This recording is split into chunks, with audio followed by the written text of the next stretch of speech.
The familiar ache in my lower back had become my constant companion over the past few weeks. Each 12-hour shift at Mercy General Hospital testing the limits of what my body could endure. I adjusted the loose-fitting scrubs for what felt like the 100th time that evening, grateful for the oversized top that concealed the growing curve of my belly beneath. 7 months. 7 months of hiding, of careful positioning, of strategic angles that kept my secret buried beneath layers of navy blue fabric. The fluorescent lights overhead cast their harsh, clinical glow across the cardiac wing, illuminating the polished linoleum floors that reflected every footstep with an almost musical quality. The persistent hum of machines, the distant beeping of monitors, and the soft whisper of ventilation systems created the symphony I'd grown to know by heart. But tonight, something felt different. The air seemed thicker, more oppressive, as if the very atmosphere was holding its breath. "Madison, we need you in room 314. Mr. Patterson is asking for his pain medication again." Sarah's voice cut through my thoughts as she approached the nurse's station, her blonde ponytail bouncing with each hurried step. She was one of the few people here who I considered more than just a colleague, though even she didn't know the truth about my condition. I nodded, checking the medication chart on my tablet. "Third time tonight. His surgery was only yesterday, so the pain is expected." My voice sounded steadier than I felt, a skill I'd perfected over months of practice. Every conversation was a performance now, every interaction carefully calibrated to maintain the illusion of normalcy. The walk to room 314 felt longer than usual, each step sending small shockwaves through my pelvis. I'd attributed the increasing discomfort to long hours on my feet, to the stress of maintaining my secret, to anything other than what my medical training told me it might actually be. Not yet.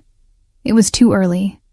I had a plan, a carefully constructed timeline that would see me through the next 2 months before I could quietly disappear, have my baby in a different city, and start over somewhere Vincent Moretti would never find us. Vincent. Even thinking his name sent a complex mix of emotions coursing through me. That night in Las Vegas felt like a lifetime ago now, though it had only been 10 months since I'd made the impulsive decision to attend my cousin's bachelorette party. I could still remember every detail with crystalline clarity. The way his dark eyes had found mine across the crowded casino bar. The magnetic pull I'd felt when he'd smiled at me. The electricity that had sparked between us when he'd introduced himself simply as Vincent, with no last name offered. I'd been so naive then, so completely unaware that the charming businessman who'd bought me drinks and made me laugh was actually one of the most dangerous men in Nevada. The man whose face I'd later seen on the news, though always carefully obscured, always referred to in whispers and speculation. By the time I'd realized who he really was, I was already pregnant and terrified of what he might do if he discovered the truth. Mr. Patterson was sitting up in bed when I entered his room, his face drawn with pain, but his eyes alert. "Nurse Madison, thank goodness. The pain is getting worse, especially here." He gestured to his chest where the surgical incision ran beneath his hospital gown. "Let me take a look," I said, moving carefully to his bedside. As I leaned forward to examine the incision site, a sharp, sudden pain shot through my abdomen, so intense it made me gasp and grip the bedrail for support. "Are you all right, dear?" Mr. Patterson asked, concern replacing his own discomfort as he watched my face go pale. "I'm fine," I managed, though my breathing had become shallow and rapid. "Just a muscle cramp. Let me get your pain medication." I straightened slowly, fighting the urge to place my hand protectively over my belly. Not here. Not in front of a patient. The walk to the medication room felt like moving through water, each step requiring enormous effort. Another pain hit as I was preparing the injection, this one lasting longer and centered lower in my back. I gripped the counter, counting slowly to 10 as I'd learned in nursing school, trying to assess what was happening to my body with clinical detachment. Braxton Hicks contractions. That's what this had to be.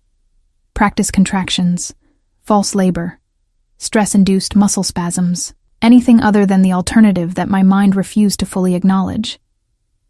I returned to Mr. Patterson's room and administered his medication with hands that trembled only slightly.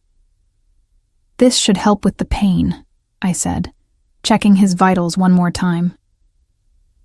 "Press the call button if you need anything else." As I walked back toward the nurse's station, another contraction gripped me, stronger than the previous ones. This time I couldn't hide the sharp intake of breath, couldn't prevent my hand from instinctively moving to my lower abdomen. The timing was unmistakable now, roughly 10 minutes apart, each one building in intensity. "Madison." Sarah's voice seemed to come from very far away, though she was standing right beside me. "You look terrible. Are you feeling sick?" I opened my mouth to deflect, to offer some explanation about fatigue or coming down with something, but another contraction chose that moment to hit. This one brought me to my knees, literally, as I gripped the nurse's station counter and tried to breathe through the pain. "Oh my God, Madison." Sarah was at my side instantly, her training kicking in as she assessed the situation. "How far along are you?" The question I'd dreaded for months hung in the air between us. There was no hiding it now. No loose scrubs or strategic positioning that could conceal what was happening. 7 months, I whispered, the admission feeling like a physical weight lifted from my chest even as another one settled there. 7 months? Madison, why didn't you tell anyone? We need to get you to labor and delivery right now. Sarah was already reaching for a wheelchair, her movements efficient and professional despite the shock in her voice. "No," I said, panic rising in my throat. "I can't. Not here. Not at Mercy General." The irony wasn't lost on me that the hospital where I'd worked for 3 years, where I'd helped deliver countless babies, was the one place I'd sworn I would never give birth. "You don't have a choice," Sarah said firmly, helping me into the wheelchair. "These contractions are getting stronger, and if you're in active labor at 7 months, we need to monitor both you and the baby immediately." As she wheeled me toward the elevator, I caught sight of my reflection in the polished steel doors. My face was flushed and damp with perspiration, my carefully maintained facade finally cracking under the pressure of what my body was demanding. This wasn't how it was supposed to happen. I was supposed to have 2 more months to plan, to save money, to disappear before anyone could connect the dots. The elevator ride to the 4th floor felt eternal. Each floor we passed marking another step away from the anonymity I'd fought so hard to maintain.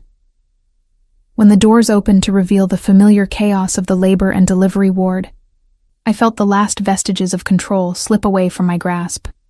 "We need a room immediately," Sarah called to the charge nurse as we emerged from the elevator.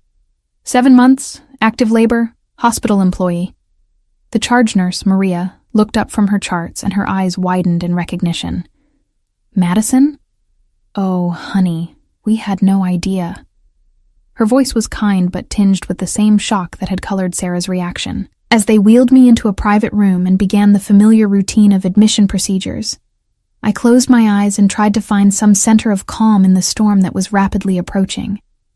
But even as the medical team worked around me with professional efficiency, even as the monitors began their electronic symphony tracking my contractions and the baby's heartbeat, I couldn't shake the feeling that I was walking into a trap.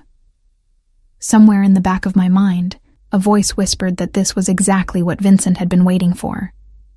That somehow, despite all my precautions, he would know.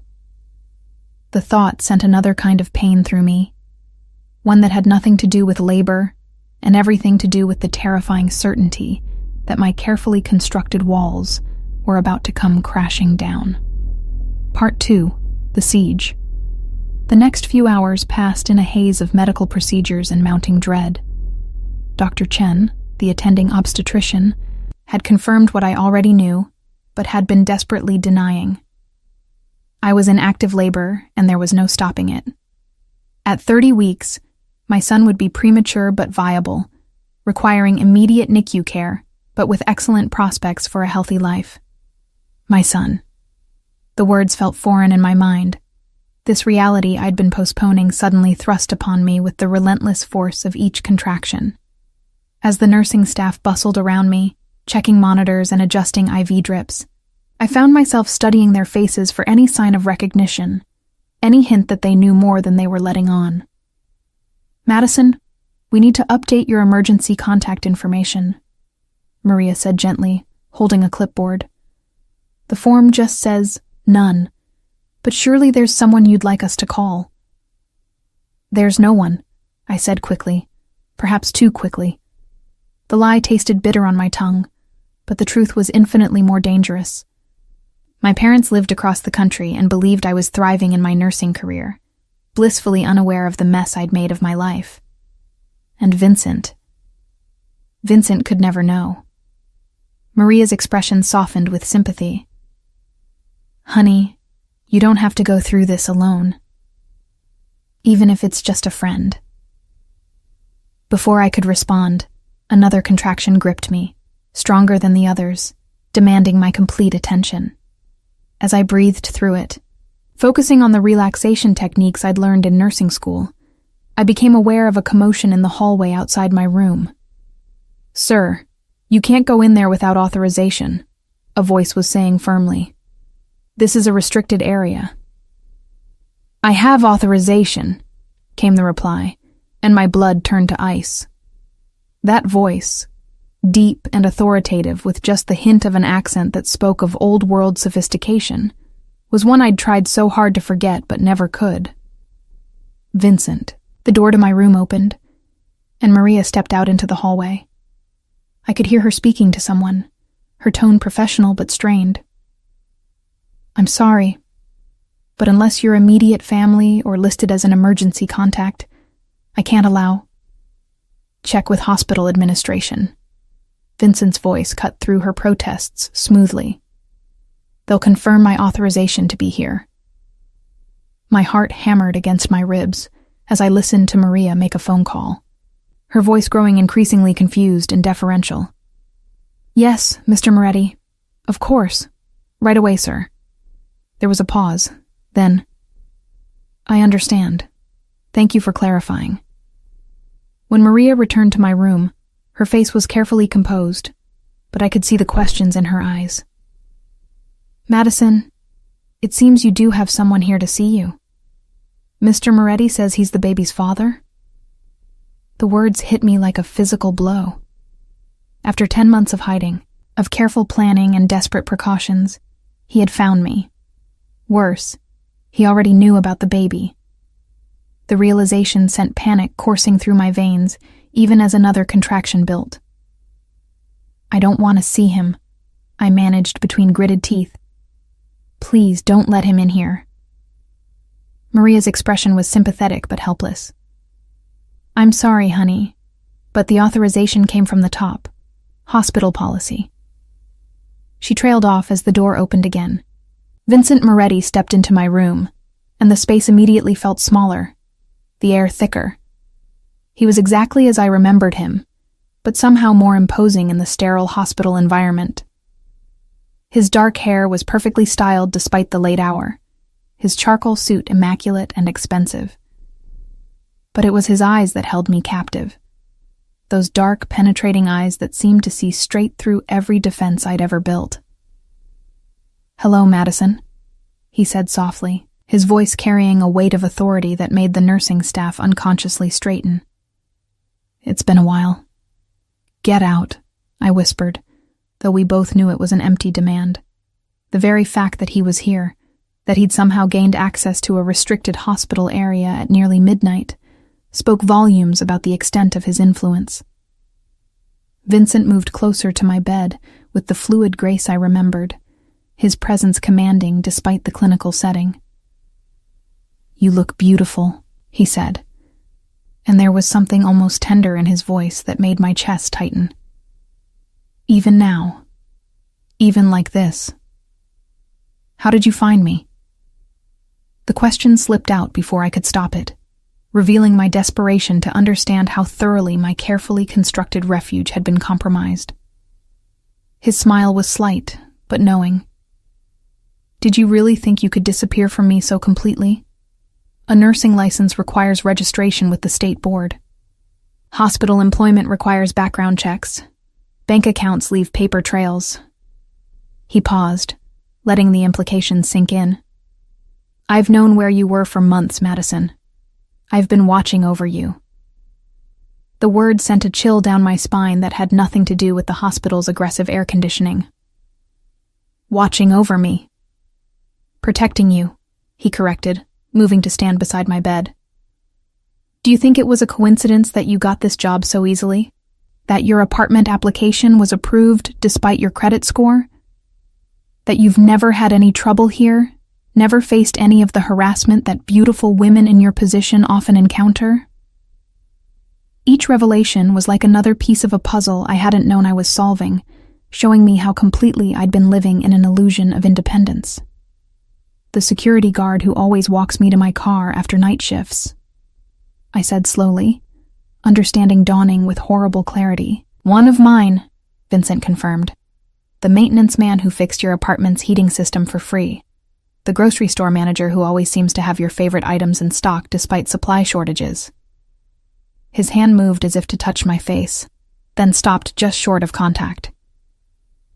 "Did you really think I would let the mother of my child struggle alone in this world?" Another contraction hit, this one strong enough to make me grip the bed rails and focus entirely on breathing through the pain. When it passed, I found Vincent watching me with an expression I couldn't quite read, concern mixed with something possessive and primitive. "Our son is coming early," he observed, his voice softer now. "The doctors say he'll be fine, but he'll need specialized care. The best neonatologists, private rooms, round-the-clock monitoring." His gaze met mine directly. "Things that require resources you don't have."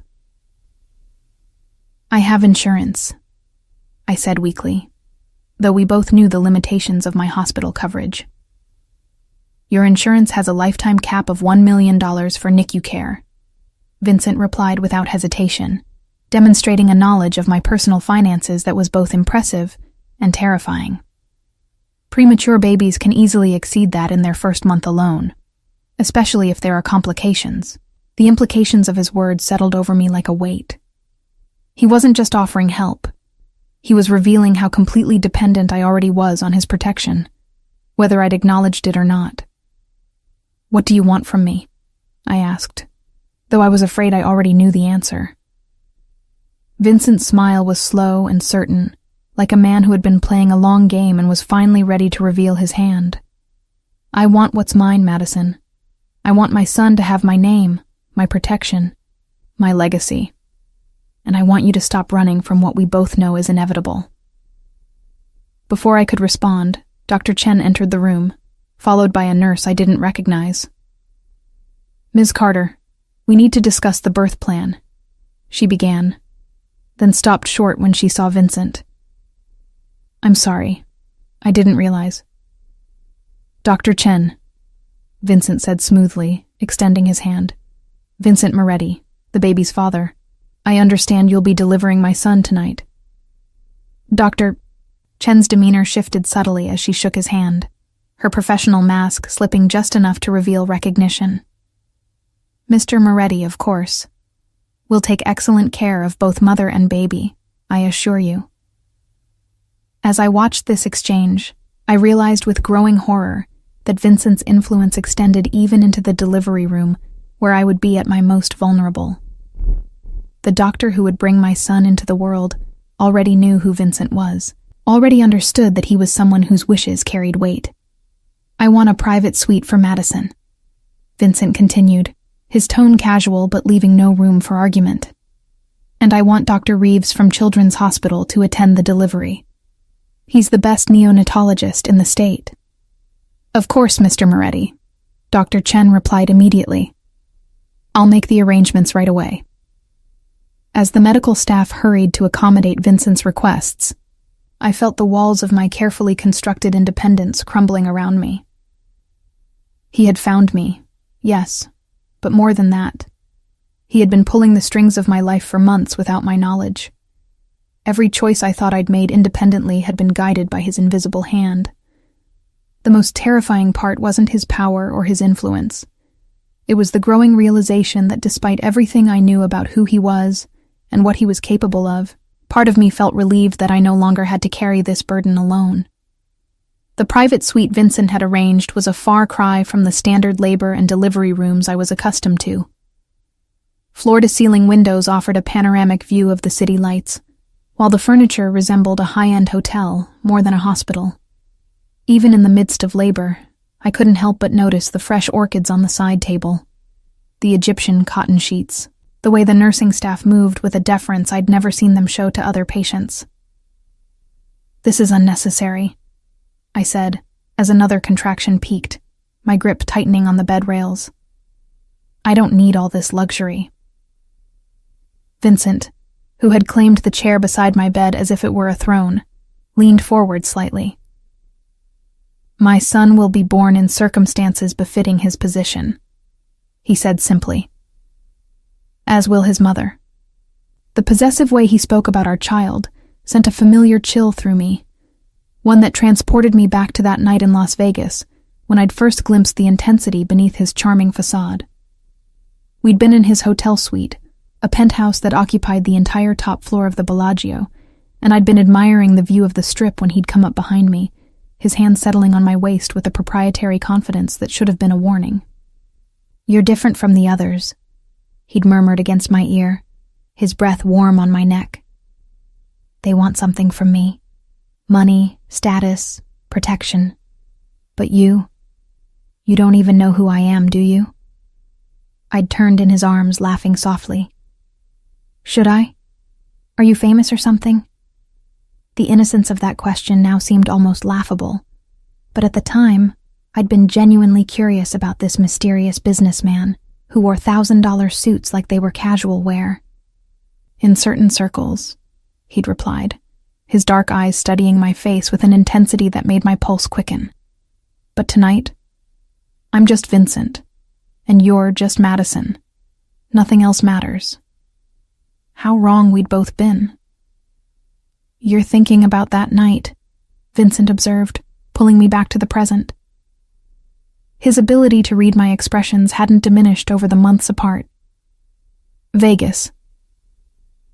I'm thinking about how different things might have been if I'd known who you really were," I admitted, my voice strained as another wave of pain crested and receded. "Would you have come to my room if you'd known?" he asked, genuine curiosity in his tone. "No," I said without hesitation. "Never." Something flickered across his features. Disappointment, perhaps, or a flash of the predator I'd learned to fear. Yet here we are, regardless of what you might have chosen with full knowledge. Dr. Chen entered the room before I could respond, followed by Dr. Reeves, the neonatologist Vincent had summoned. They conferred quietly at the foot of my bed, their voices too low for me to catch the details, but their body language suggested everything was progressing normally. "How much longer?" Vincent asked, his question directed at Dr. Chen, but his eyes never leaving my face. "First babies can be unpredictable," Dr. Chen replied diplomatically. "But based on her progression, I'd estimate another few hours. A few more hours of this intimate captivity, of being unable to escape Vincent's penetrating gaze, or the implications of his presence. A few more hours before our son would be born, and Vincent's claim on both of us would become undeniable. "I need to speak with you privately," I said to Vincent, surprising myself with the steadiness of my voice. Before this goes any further." Vincent nodded to the medical staff, who discreetly withdrew, leaving us alone in the luxurious room. The silence stretched between us, filled with the soft beeping of monitors and the distant sounds of hospital life beyond our door. "Why did you run?" he asked before I could speak, his voice softer than I'd heard it all evening. "That morning in Vegas, when I woke up and you were gone. Why didn't you wait? Why didn't you talk to me?" The memory of that morning was still crystal clear in my mind. I'd woken before dawn, wrapped in Vincent's arms in the massive bed, feeling more content than I'd ever felt in my life. For a moment, I'd allowed myself to imagine that the night hadn't been a fluke, that this beautiful, powerful man might actually want something real with a small-town nurse from Ohio. Then his phone had rung. "Answer it," he'd murmured, still half asleep, and I'd reached for the device on the nightstand without thinking. The caller ID had simply read, "Sal," but when I'd answered, the voice on the other end had been urgent, speaking rapidly in Italian. "Tell him the Torino shipment is late," the voice had said, switching to accented English when he realized I wasn't Vincent. "Tell him we might have a problem with the family from Chicago. They're asking questions about the missing cargo." I'd hung up immediately, my blood running cold as puzzle pieces clicked into place. The expensive suite, the deference of the hotel staff, the way other guests seemed to recognize Vincent but kept their distance. The business he'd mentioned vaguely when I'd asked what he did for a living. "You heard the phone call," Vincent said now, reading the memory in my expression. "Sal's call about the Torino situation." I nodded, unable to trust my voice. "You could have asked me about it," he continued. "I would have explained." "Explained what?" I interrupted, my voice stronger now. "That you're exactly what I thought you were? That the man I'd spent the night with was involved in something dangerous and illegal?" "Explained that my business, while complex, doesn't define who I am with you," Vincent replied calmly. "That the violence and darkness you're imagining has never and will never touch you." "But it would touch our child," I said, my hand moving protectively to my belly as another contraction began building. "Any child born into your world would be a target, a liability, a bargaining chip." Vincent's expression hardened slightly. "My son will have the best protection money can buy. He'll be safer than 99% of children in this country." "Protected from what, Vincent?" "From the same dangers that your business creates. That's not protection. That's a prison." For a moment, something vulnerable flashed in his eyes, a glimpse of the man I'd fallen for that night in Vegas. "You think I wanted this life?" he asked quietly. "You think I chose to inherit a legacy of violence and fear?" The question caught me off guard. In all my imaginings of this confrontation, I'd never considered that Vincent might be as trapped by his circumstances as I felt by mine. "My father built an empire to protect our family," he continued, his voice taking on a distant quality. "Every ruthless decision, every calculated move was designed to ensure that his children and grandchildren would never know poverty, never be vulnerable, never be at the mercy of others. But empires require maintenance, Madison. They require strength, vigilance, and yes, sometimes violence to protect what matters most." "And what matters most to you?" I asked, though I wasn't sure I wanted to hear the answer. Vincent leaned forward, his hand covering mine on the bed rail. "You, our son. The family we could build together if you'd stop fighting what's already inevitable."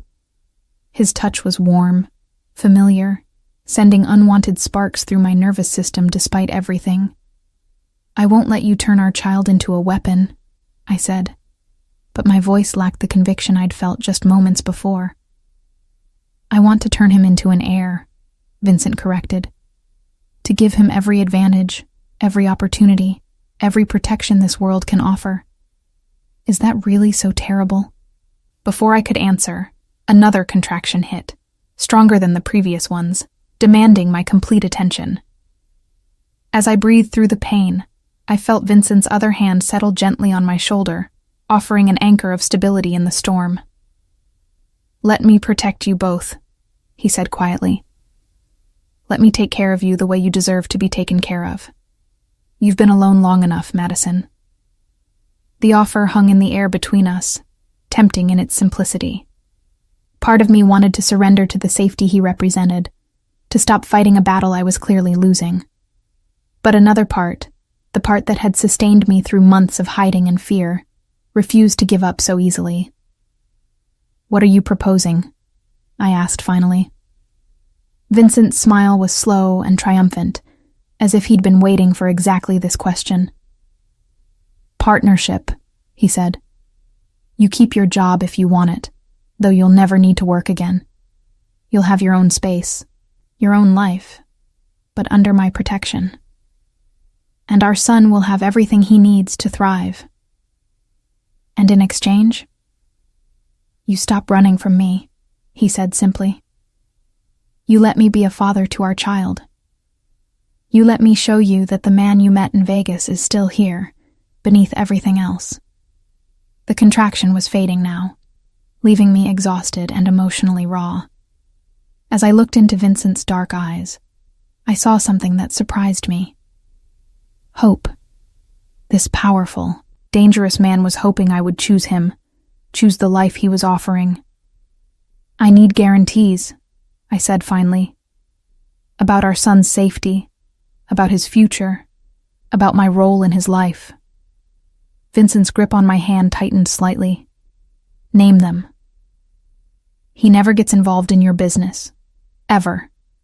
No matter how old he gets, no matter what happens." "Agreed. I maintain full custody, legal custody. You don't get to make decisions about his education or medical care without my consent." Vincent hesitated, and I could see him calculating the implications. "Joint custody," he countered, "but I defer to your judgment on matters of his daily care and upbringing." It wasn't everything I wanted, but it was more than I'd expected him to offer. "And if I ever feel like he's in danger because of your world, I get to take him and leave. No questions, no pursuit." This time, Vincent's hesitation was longer, more loaded with meaning. "If you ever truly believe he's in danger," he said finally, "then we discuss it, together, as parents should." It wasn't the guarantee I'd asked for, but something in his tone suggested it was as close as I was going to get. And perhaps, given the circumstances, it was enough. "I need time to think about it," I said, though we both knew time was rapidly running out. Vincent nodded, bringing my hand to his lips in a gesture that was both tender and possessive. "Take all the time you need, cara mia, but our son won't wait for you to decide." The decision was taken from my hands an hour later, when Dr. Chen announced that our son was ready to make his entrance into the world. As the medical team prepared for delivery, Vincent moved to stand beside my head, his presence both comforting and overwhelming as the final stages of labor intensified. "You're doing beautifully," he murmured, his hand finding mine and squeezing gently as another contraction peaked. "He's going to be perfect, Madison. Strong, just like his mother." The compliment shouldn't have affected me given everything else happening, but something in his tone, genuine admiration mixed with fierce protectiveness, made my chest tighten with emotions I couldn't afford to examine. "One more push," Dr. Chen encouraged, and suddenly the room was filled with the most beautiful sound I'd ever heard. Our son's first cry, strong and indignant at being forced from his warm sanctuary into the bright, cold world. "He's perfect," Dr. Reeves announced, his voice filled with professional satisfaction. "Good weight for 30 weeks, excellent lung capacity, strong reflexes. A fighter, just like we hoped." Through the haze of exhaustion and overwhelming emotion, I watched Vincent's face as he saw his son for the first time. The transformation was instantaneous and complete. The dangerous, controlled man I'd been negotiating with disappeared, replaced by someone raw and vulnerable and utterly captivated. "Mason," he said softly, the name falling from his lips as if he'd been saving it for this exact moment. "His name is Mason." I wanted to protest that we hadn't discussed names, that I should have a say in what our son was called, but the way Vincent spoke it, with such certainty and tenderness, made the objection die in my throat. Mason. It felt right somehow, strong and solid and unpretentious. "He needs to go to the NICU for monitoring," Dr. Reeves explained as the nurses prepared to transfer our son. Standard procedure for premature births, but his prognosis is excellent. I want to see him first, I said, exhaustion making my voice weaker than I intended. Before you take him. Dr. Chen nodded, and suddenly Mason was placed on my chest, his tiny face scrunched and red, his miniature fingers grasping at air. He was so small, so fragile, yet I could already see Vincent in the shape of his nose, the determined set of his jaw even in distress. "Hello, baby boy," I whispered, tears I hadn't realized I was crying falling onto his downy head. "I'm your mama. I've been waiting so long to meet you." Vincent's hand settled gently on Mason's back, his palm nearly covering our son's entire torso. "And I'm your papa," he said quietly. "Ti amo, Piccolo. I love you, little one." The Italian words, spoken with such tenderness, sent an unexpected wave of emotion through me.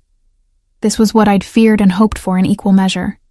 Seeing Vincent as a father, witnessing the love he was already capable of feeling for our child.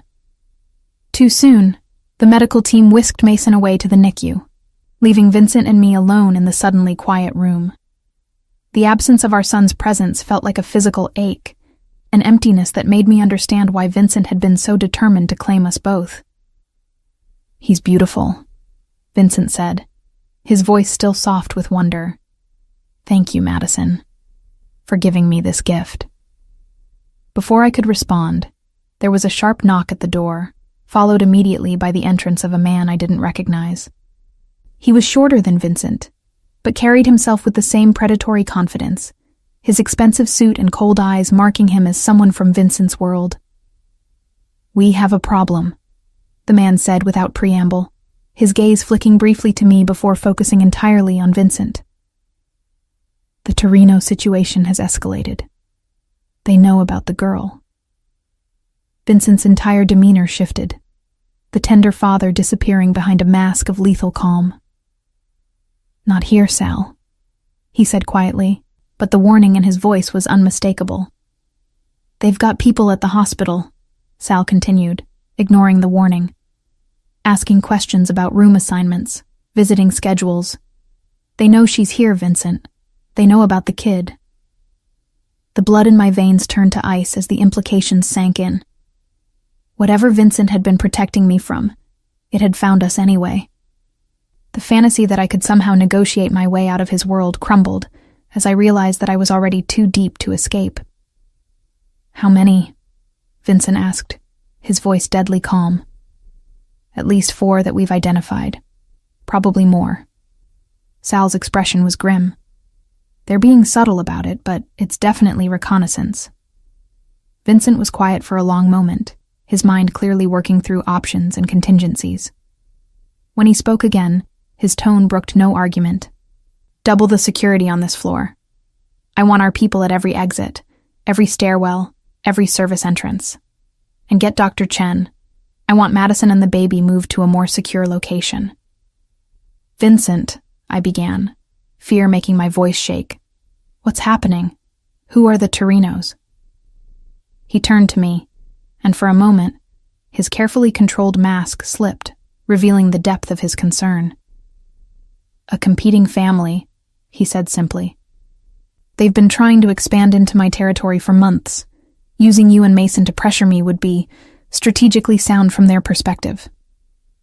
The clinical way he discussed the threat to our lives should have terrified me, but instead, it clarified everything. This wasn't about choices anymore, about what I wanted or feared. This was about survival, mine and our son's.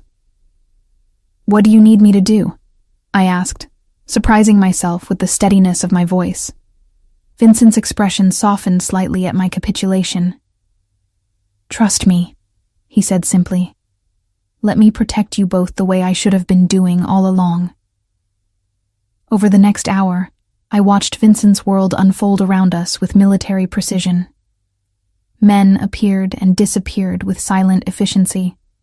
The hospital staff began moving with a deference that bordered on fear, and our luxurious room was transformed into something that felt more like a bunker than a maternity suite. Chen returned with an update on Mason's condition. Excellent, considering his premature arrival, and a proposal.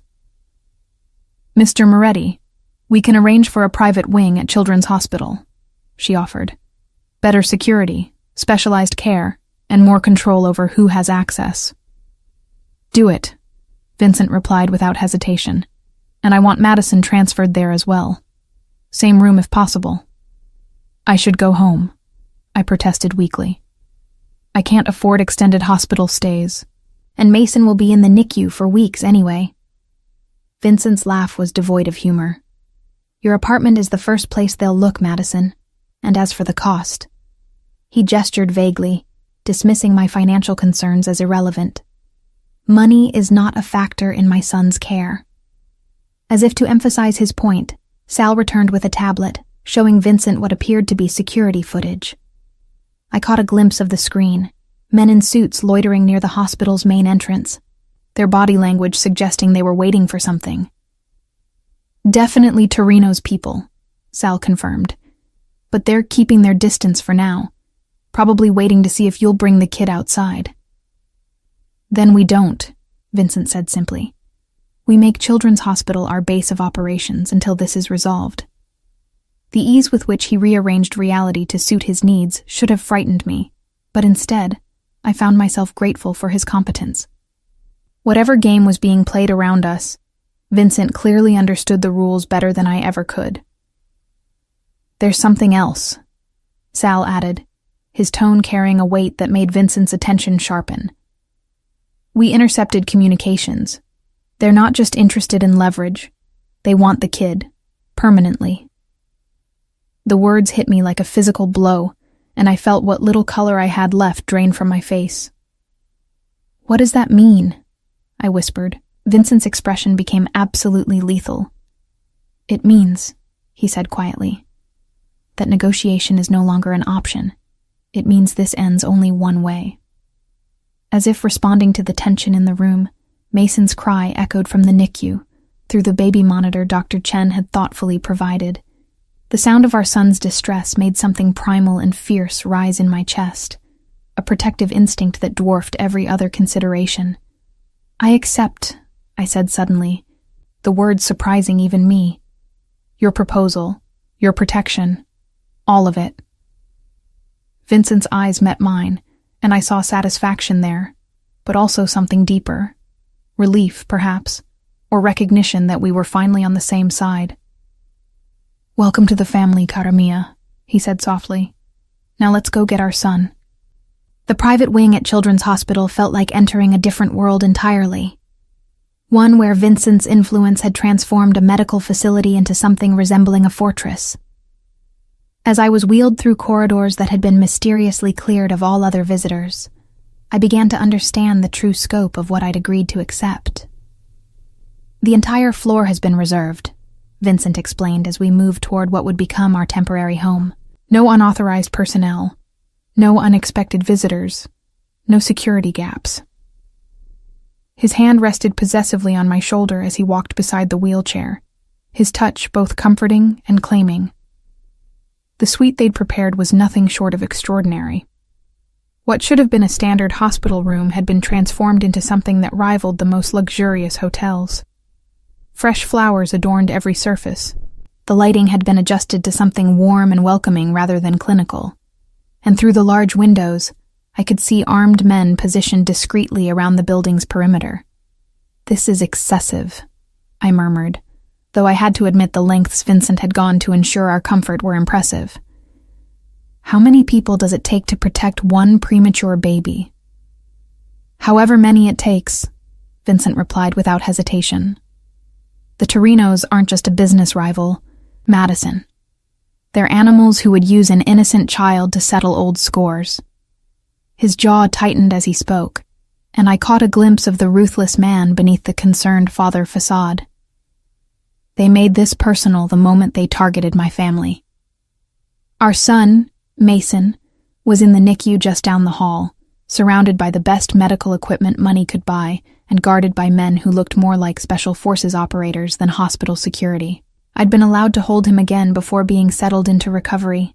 his tiny form fitting perfectly in my arms, while his impossibly small fingers had wrapped around my thumb with surprising strength. "He's going to be spoiled beyond belief," I said, watching Vincent pace near the windows like a caged predator. "All this luxury, all these resources at his disposal. He's a Moretti," Vincent replied as if that explained everything. "Luxury isn't spoiling when it's your birthright."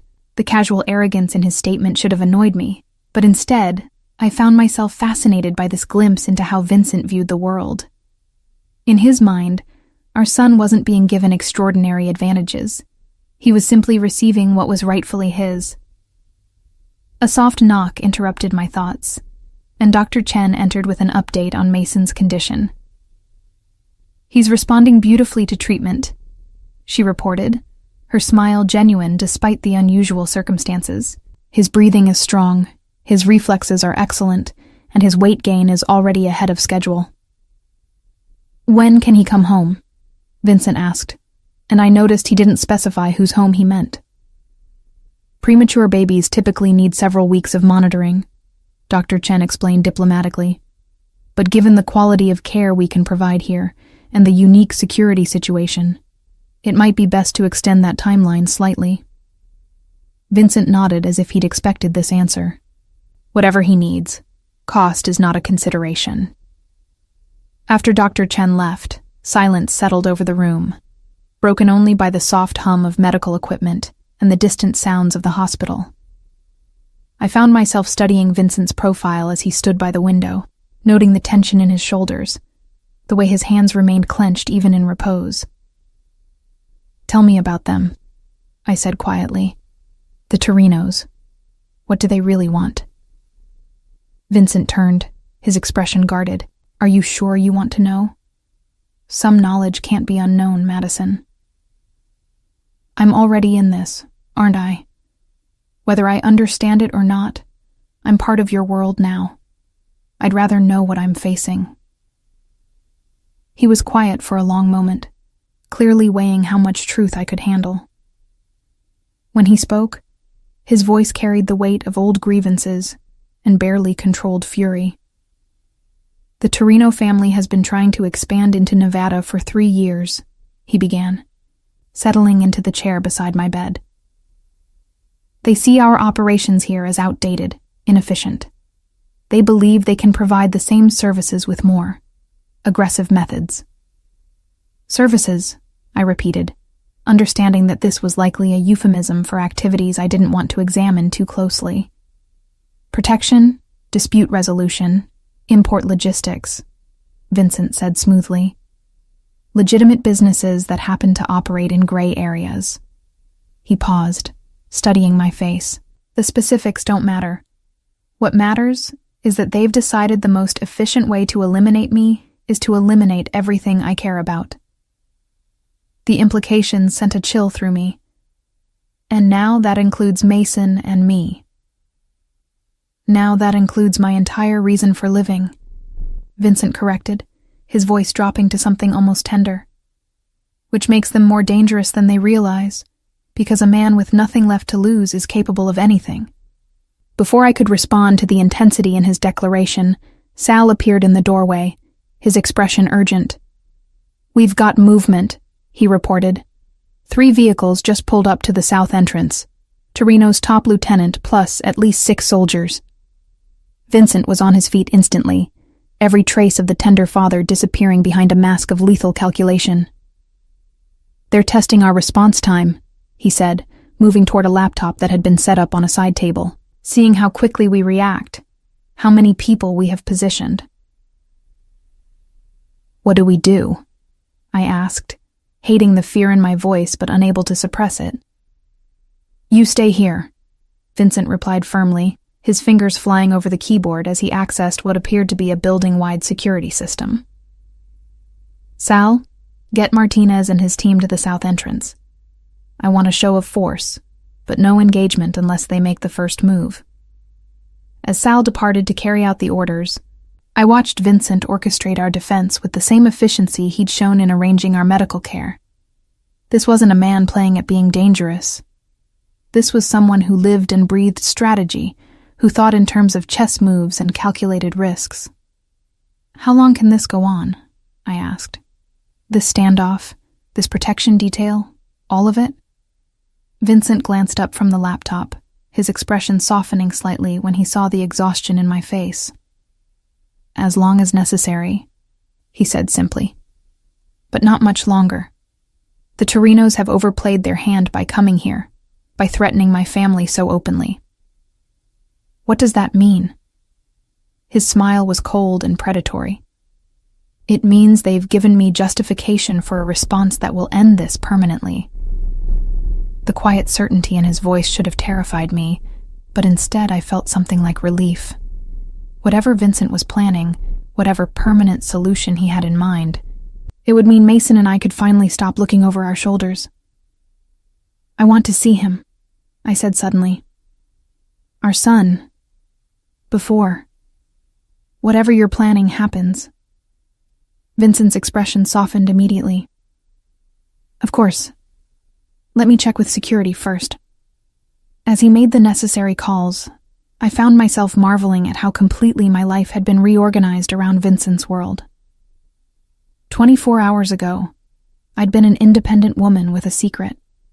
Now I was the mother of a Moretti heir, protected by armed guards and dependent on Vincent's empire for my very survival. The strangest part was that I didn't entirely regret it. Watching Vincent command resources and loyalty with such natural authority, seeing the lengths he would go to protect our son, I began to understand why people were drawn into his orbit. There was something intoxicating about being shielded by that kind of power, about knowing that someone would move heaven and earth to keep you safe.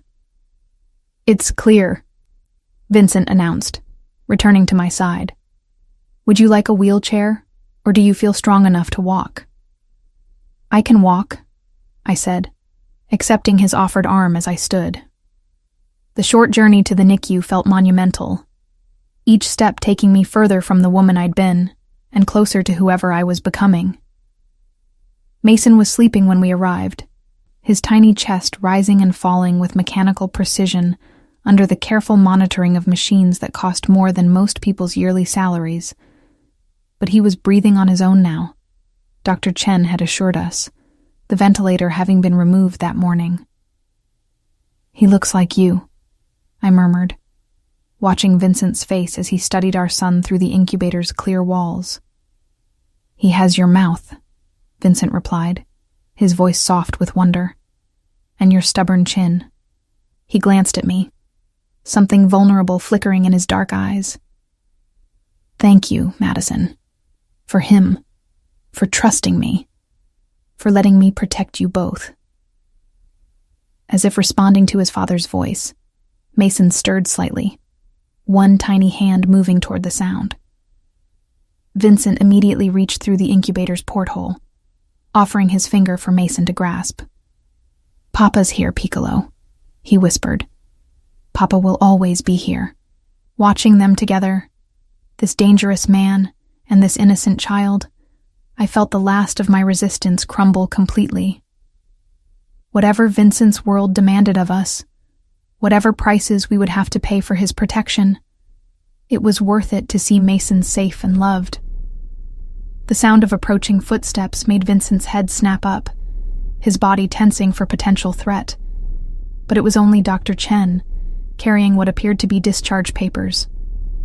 "Mr. Moretti," she said, her tone carefully neutral. "I have some news about the security situation. It seems the individuals who were causing concern have departed the premises." Vincent's smile was sharp and satisfied. "All of them?" "All of them," Dr. Chen confirmed. "The police are investigating what they're calling a coordinated retreat, but there don't appear to be any ongoing threats." As Vincent thanked her and made arrangements for Mason's continued care, I realized I didn't want to know what kind of response had convinced the Torinos to retreat so quickly. Some knowledge, as Vincent had said, couldn't be unknown. What mattered was that we were safe, that our son would grow up protected, and that I had finally stopped running from the inevitable.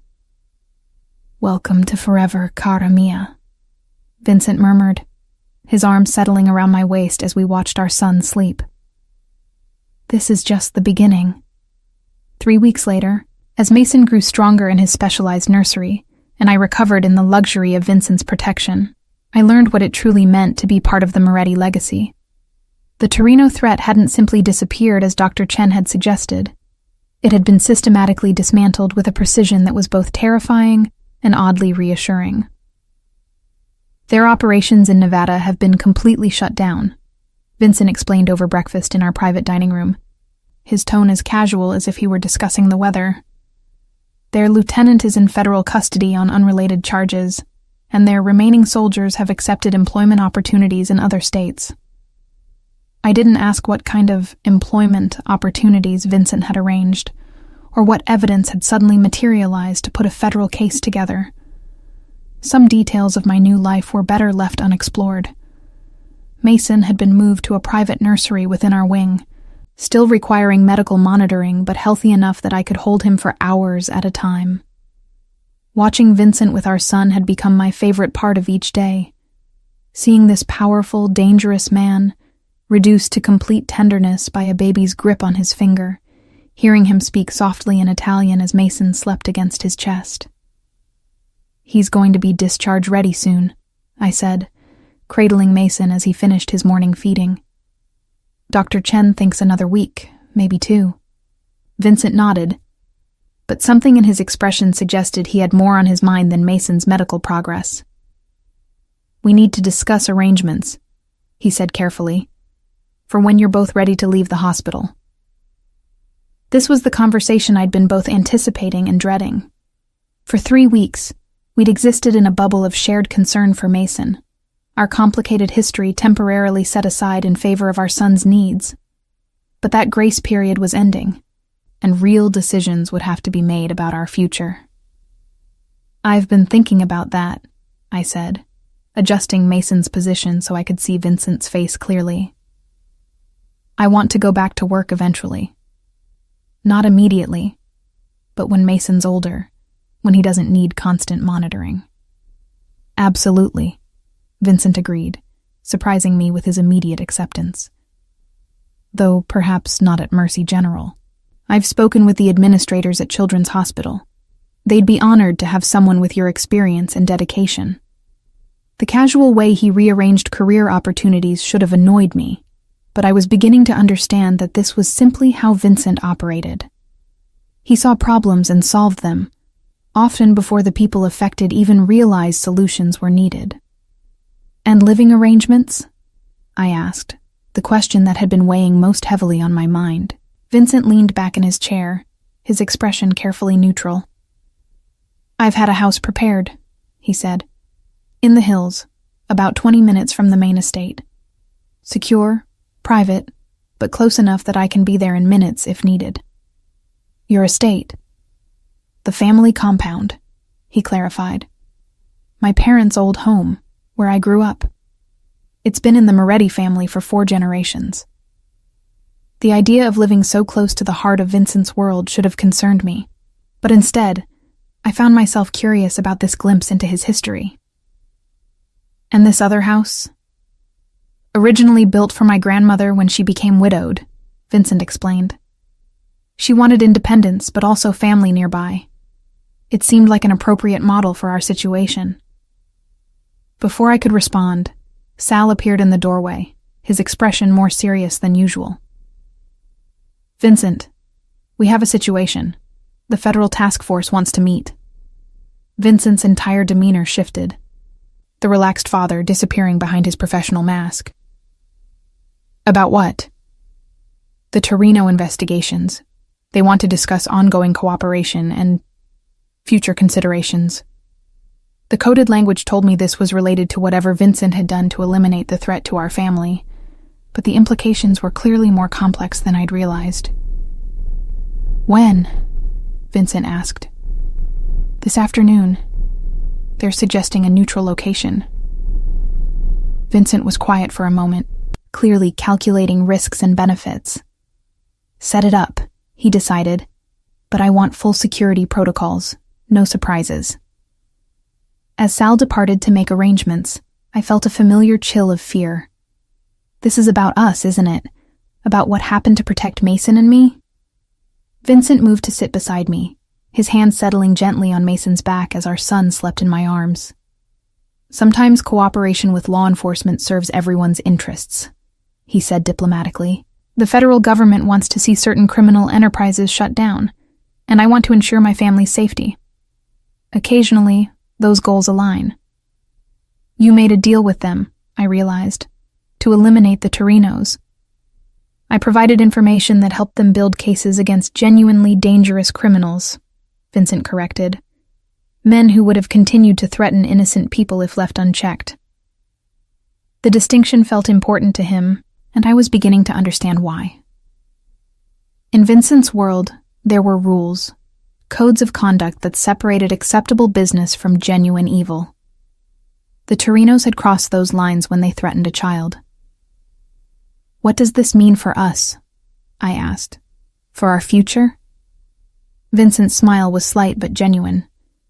It means we'll have fewer complications going forward. Sometimes the best way to protect what you love is to ensure that those who would threaten it no longer have the capability to do so. Before I could process the full implications of this revelation, Dr. Chen entered with Mason's latest test results and a smile that told me everything I needed to know. He's ready, she announced. All his levels are perfect, his weight gain is excellent, and his breathing is completely stable. Mr. Moretti, you can take your son home. The word home hung in the air, laden with meaning. Vincent's home, not mine. The house he'd prepared, not a place I'd chosen. Yet as I looked down at Mason's peaceful face, I realized that home had become wherever the three of us were together. I'll make the arrangements, Vincent said, already reaching for his phone to coordinate what would undoubtedly be a carefully orchestrated departure. As the afternoon progressed and preparations were made for our transition to the outside world, I found myself in the strange position of feeling both grateful and terrified. Grateful for Vincent's protection, for the resources he'd marshaled to keep Mason safe, for the genuine love I saw in his eyes when he looked at our son. But terrified of losing myself completely in the comfortable cage he was building around us. You're having second thoughts, Vincent observed as we waited for the final discharge paperwork. Mason was sleeping in his car seat, a top-of-the-line model that probably cost more than most people's monthly salaries, while a small army of security personnel prepared for our departure. Not second thoughts, I said carefully. Just processing everything that's changed. Vincent moved closer, his hand finding mine with the same gentle possessiveness I was learning to expect. You know I'll never hurt you, he said quietly. Either of you. Whatever else you might fear about this life, about my world, that's not something you ever need to worry about. I know, I replied, and realized I genuinely meant it. Whatever Vincent was capable of in his business, whatever darkness existed in his world, I had seen enough to believe that his love for Mason and me was real and protective. Then trust me to take care of you, he said. Both of you. Let me give you the life you deserve. As if on cue, Mason stirred in his carrier, his eyes opening to focus with surprising clarity on Vincent's face. When Vincent smiled at him, our son's mouth curved in what might have been his first real smile, and I felt the last of my resistance melt away completely. Okay, I said softly. Let's go home.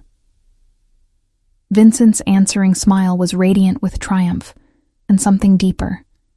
Relief, perhaps, that I had finally chosen him freely, without coercion or fear driving my decision. As we prepared to leave the hospital that had become our sanctuary, I realized that I wasn't losing my independence by accepting Vincent's protection. I was choosing a different kind of strength, one that came from partnership rather than isolation, from shared responsibility rather than shouldering everything alone.